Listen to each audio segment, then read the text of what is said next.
अस्सलाम वालेकुम dear students, grade 7 mathematics के साथ मैं हूं आपका इंस्ट्रक्टर अब्दुल मन्नान। आज चैप्टर नंबर 3 में हम सेकंड बी लिफ्ट कैलकुलेट करने जा रहे हैं, जिसकी ब्रिजिंग में आपने परसेंटेज इंक्रीज और डिक्रीज कैलकुलेट किया।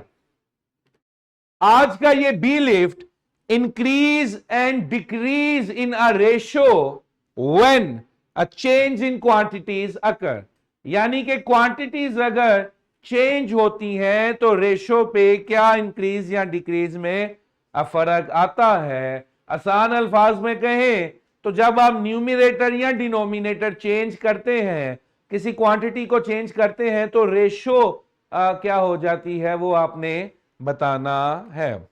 तो एआई से जनरेटेड तस्वीरें होती हैं, अगर 19-20 का फर्क भी हो तो उसे इग्नोर किया करें। ठीक है जी। रेशो की डेफिनेशन रिकॉल कर लें।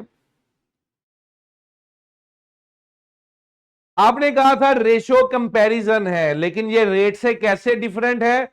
क्योंकि रेशो का मतलब है how much of one quantity contains the other, यानी कि एक दूसरी का कितनवा हिस्सा है, इसे हम रेशो कहते थे, जबकि रेट में चेंज को देखा जाता था। Got it? अब कोई भी रेशियो जिसमें न्यूमिनेटर और डिनोमिनेटर अगर चेंज कर दिया जाता है, न्यूमिनेटर बढ़ाया जाए, न्यूमिनेटर कम किया जाए, या डिनोमिनेटर बढ़ाया जाए, डिनोमिनेटर कम किया जाए, तो ऑब्वियसली ये रेशियो को अफेक्ट करता है। आइए इस क्वेश्चन से समझने की कोशिश करते हैं। आसान आसान सवाल हैं, मुश्किल नहीं है। आपकी स्क्रीन पर एक सिचुएशन है। The price of a shirt increases from 200 to 250. Increase आया 200 to 250. What is the increase in terms of ratio या in ratio? तो जब आप 200 से 250 करते हैं तो चेंज कितनी है? 50 रुपए की। 200 उसकी कीमत थी, आपने 250 कर दी, तो कितनी चेंज आई? 50। इसे अब रेशो में कैसे ऑब्जर्व करेंगे? देखिए, ओरिजिनल प्राइस क्या थी? 200। आपने इसके ऊपर बढ़ाया कितना? 50 रुपए। तो अब ये रेशो क्या हो गई? 1:4।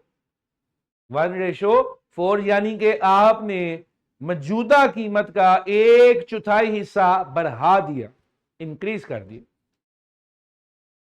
Got it? कितना आसान सवाल था। नेक्स्ट क्वेश्चन देखते हैं। A company sells 10 pens for every 7 pencil. अगर 10 पेन बेचती है तो 7 पेंसिल बेचती है। एक रेशियो मेंटेन की हुई है विच इज 10:7। कंपनी कुछ फैसला करती है कि पेंसिल्स जो हैं वो कितनी बेचनी है। हमने 280 पेंसिल्स बेचनी है। अब आप बताएं पेन्स कितने जरूरत पड़ेगी, कितने पेन्स चाहिए? तो पहले आपकी रेशियो थी 10:7। For 10 pens you sell 7 pencils. अब आप कितनी पेंसिल्स बेच रहे हैं जी? 280। तो सबसे पहले आपने ये बताना है कि इन 280 पेंसिल्स में 7 के कितने सेट बनते हैं। तो कैसे करेंगे? 280 डिवाइडेड बाय 7 विच इज 40। यानी कि अगर पहले 7 पेंसिल्स का एक सेट था, तो अब 280 पेंसिल्स कितने सेट में बिक रही हैं? 40 सेट्स में बिक रही हैं। अब आपने पेन्स कैलकुलेट करने थे, तो पेन्स किसने सेट में ऑर्डर में बिक रहे हैं? 10 के सेट में बिक रहे हैं। तो टोटल कितने पेन्स बिके? 10 × 40, क्योंकि कितने सेट्स थे? 40। तो टोटल आपके पास कितने पेन्स चाहिए?